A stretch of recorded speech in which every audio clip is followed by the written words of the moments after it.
সারা দুনিয়া নিয়ে আসেও খাওয়ান, সে গরু মোটা তাজা হবে না। আসসালামু আলাইকুম, কৃষি গবেষণাগার ইউটিউব চ্যানেলে আপনাদের স্বাগতম। আমি এই মুহূর্তে অবস্থান করছি আমার ফার্মে, আরিয়ান এগ্রো ফার্ম।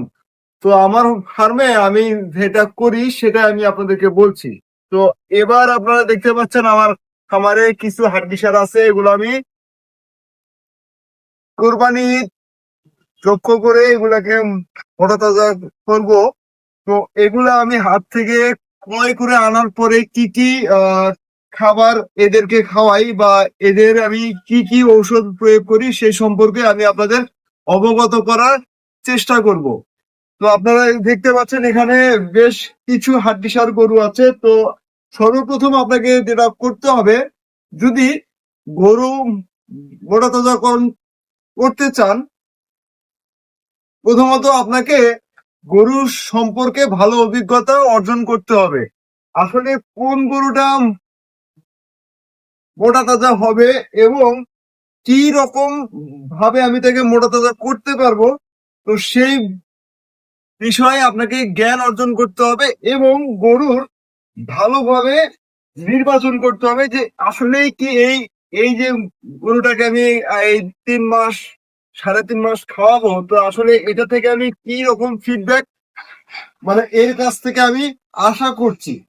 তো সর্বপ্রথম আপনাকে গরুটা নির্বাচন করতে হবে তার বডির উপরে।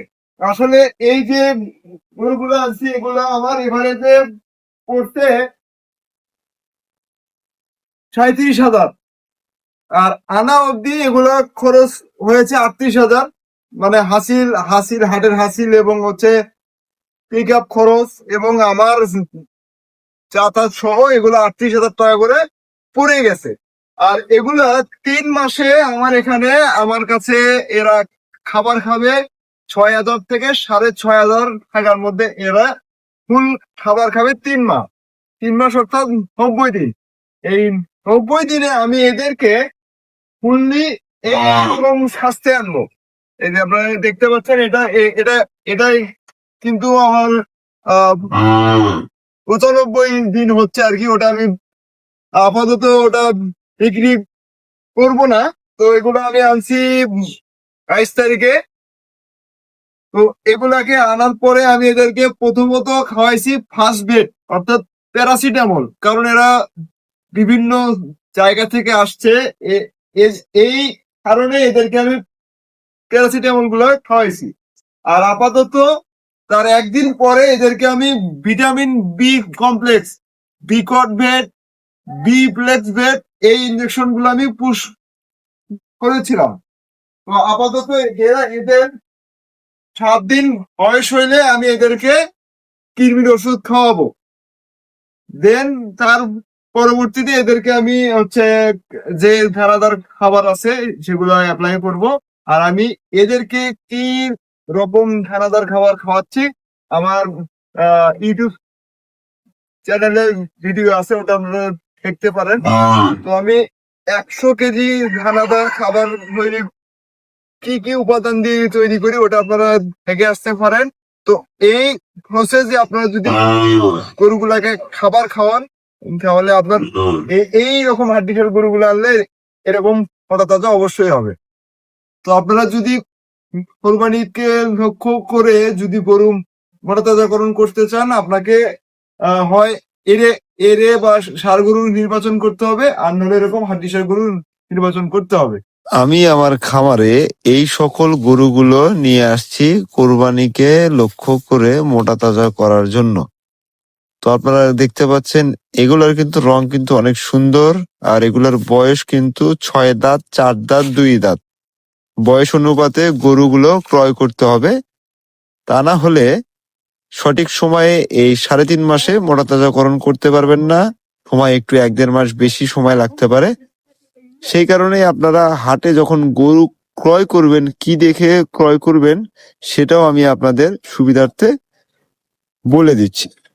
তো আমি আমার এই গরুগুলাকে সম্পূর্ণ ভাবে মোটা তাজাকরণ করব, আর সবগুলাই সৎ উপায়ে।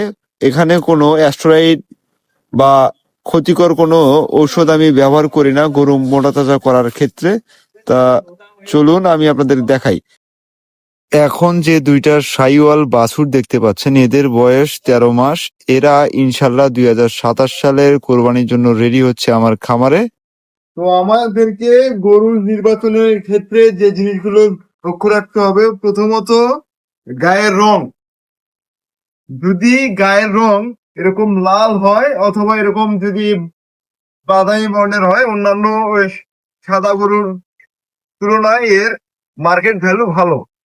আর আপনার এলাকায় যদি এরকম গাই গরুর মাংসের যদি ভালো দাম পাওয়া যায়, তাহলে হাড্ডি ষাঁড় গরু মোটা তাজাকরণ করতে পারেন। আর যদি হাড্ডি ষাঁড় গরুর আপনার ওইদিকে আহ চাহিদা কম থাকে, তাহলে আপনি ষাঁড় গরু মোটা তাজা করানোর ক্ষেত্রে নির্বাচন করতে পারেন। আমি আহ, আমি যেটা করি, এরকম শুকনা হাড্ডি গরু কিনে আনি, মোটা তাজাকরণ করি।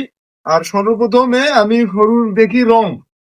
গরুর রংটা দেখার উপরে আমি এটা দেখবো এর আসলে চামড়ার অবস্থান, যে আসলে আদৌ এটা কেমন মোটা তাজা হবে। দেন এর হচ্ছে হাড়গুলা, এই এই যে হাড়গুলা আছে, হাড়গুলো মোটা আছে কিনা, এবং হচ্ছে এর যে কাঠামোটা আছে সম্পূর্ণটা সঠিক আছে কিনা, বা কোথাও ভাঙাচুরা বা আঘাতপ্রাপ্ত আছে কিনা। দেন তারপরে দেখি হলো এর খুর, এর খুরে ঘা আছে কিনা বা খুরা রোগ আছে কিনা। আর আরেকটা জিনিস আপনারা দেখবেন যে গরুর কোথাও ঘা আছে কিনা, অর্থাৎ এখানে এখানে ক্ষত বা এখানে ক্ষত আছে কিনা, এগুলো আপনারা দেখবেন। আশা করি যদি বডি ওয়েট ফ্রেম ভালো হয়, তাহলে সেটাতে ভালো মাংস ধরবে। এই হলো গরুর নির্বাচনের আর কি প্রসেস। আমি একটা গরু কিনে আনার সময় এই জিনিসগুলো লক্ষ্য করি। একটা অংশ হচ্ছে গরুর এই যে লেজ গুলা, দেখবেন যে আসলে লেজ গুলার অবস্থান কেমন আছে। হাট থেকে গরু আনার পরে এগুলাকে পটাশ দিয়ে ভালোভাবে গোসল করাইতে হবে, এবং গোসল করানোর পরে এদেরকে আপনি চাইলে আইভারমেকটিন গ্রুপের একটা গ্রুপ আছে, সেটা ইউজ করতে পারেন। এদিক দিয়ে দিবেন। যদি এর গায়ে আঠালি আঠালি যদি থাকে, তাহলে আঠালি বা উকুন বা পরজীবীর যত আছে সেগুলা আনা যাবে। দেন তারপরে এদেরকে আপনি হালকা খাবার দিবেন, হালকা, একদমই হালকা মতো অবস্থায় খাবার দিবেন। আর সাথে কি কি ওষুধগুলা আমি প্রথম অবস্থায় খাওয়াই, সেগুলো আমি আপনাদেরকে দেখাচ্ছি। আমি এদেরকে হাত থেকে আনার পরে আমি এদেরকে খাওয়াইছি হচ্ছে ফার্স্ট বেড আর হচ্ছে জাইমোবেট।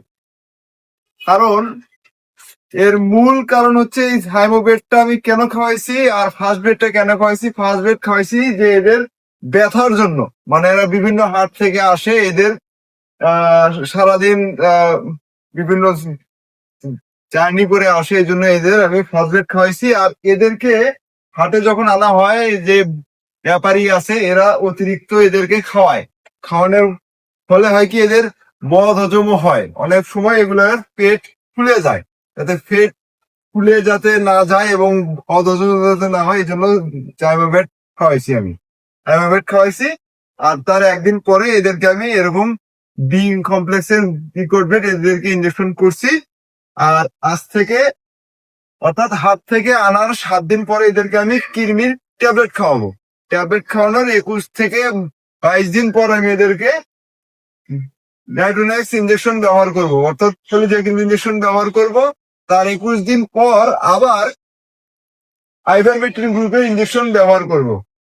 দেন তারপরে আমি এদেরকে ভরপুর আকারে দানাদার খাবার খাওয়াবো। আর আপনি যদি গরুকে কৃমি মুক্ত না করেন, এদেরকে যদি সারা দুনিয়া নিয়ে আসেও খাওয়ান, সে গরু মোটা তাজা হবে না। তো আপনাকে সর্বপ্রথম আগে কৃমি মুক্ত করতে হবে। দেন তারপরে এদেরকে ভালো খাবার এবং হচ্ছে ভালোভাবে পরিচর্যা করবেন, এদের ভালো গ্রোথ আসবে। হাট থেকে গরু ক্রয় করে এনেই যে ভরপুর আকারে খাবার খাওয়াবেন তা কিন্তু মোটেও সঠিক কাজ নয়। সর্বপ্রথম আপনাকে এই গরুগুলার খাবারের গতিবিধি ভালোভাবে লক্ষ্য করতে হবে। আসলেই হাট থেকে যখন গরুগুলো ক্রয় করা হয়, নির্দিষ্ট কোনো খামারের বা কোনো মালিকের একার পক্ষে 7-8টি গরু হয় না। সেই কারণেই এই গরুগুলার এক একটা গরুর খাবার অভ্যাস এক এক ধরনের। তো আপনার খামারে আনার পর এদেরকে সেই আপনার নিয়মাবর্তীর মধ্যে এদেরকে আনতে হবে। সর্বপ্রথম এদেরকে পরিমাণে অল্প খাবার দিতে হবে। এই কারণে এদেরকে এখন মাত্রাতিরিক্ত খাবার খাওয়াইলে এদের পেট ফাঁপা বা বদহজম এইরকম সমস্যার সম্মুখীন হতে পারেন, অথবা অতিরিক্ত খাবারের ফলে এমনও হতে পারে এরা উঠে দাঁড়াতে পারবে না। আমার খাবারে এরকম ঘটনা ঘটেছে, এই জন্য আমি আপনাদেরকে বলছি। তো এদেরকে প্রথম অবস্থায় আমি অল্প পরিমাণে খাবার খাওয়াবো, একটু পানির পরিমাণ বেশি দিব, অর্থাৎ দানাদার খাবার একটু কম দিব। প্রথম অবস্থায় আমি এদেরকে হাফ কেজি করে খাওয়াবো 7 দিন, অর্থাৎ দিনে হাফ কেজি। তারপরে আস্তে আস্তে আমি 250 গ্রাম করে করে এদেরকে খাবারের মাত্রা বাড়িয়ে দেব। যখন এদেরকে আমি এই হাট থেকে আনার 7 দিন পরে যখন এদেরকে কিরমির বড়ি খাওয়াবো, তারপরে আমি লিভার টনিক খাওয়াবো, তারপর থেকে আমি এদের খাবারের মাত্রা আস্তে আস্তে আমি বৃদ্ধি করব।